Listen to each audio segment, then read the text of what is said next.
একটা লাইক দিবেন, কমেন্ট দিবেন, শেয়ার করবেন ভিডিওটা, যাতে আমি আরও ভালো ভালো দিতে পারি আপনাদের মাঝে।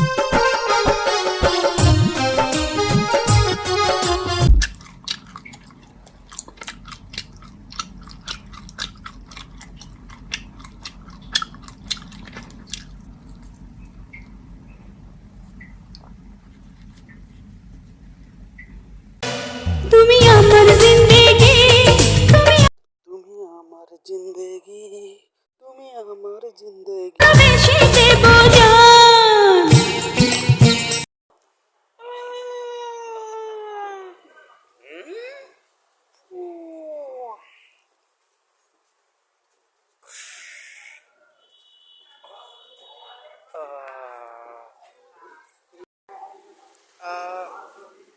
একটা ছবি তুলিয়া লাগবে।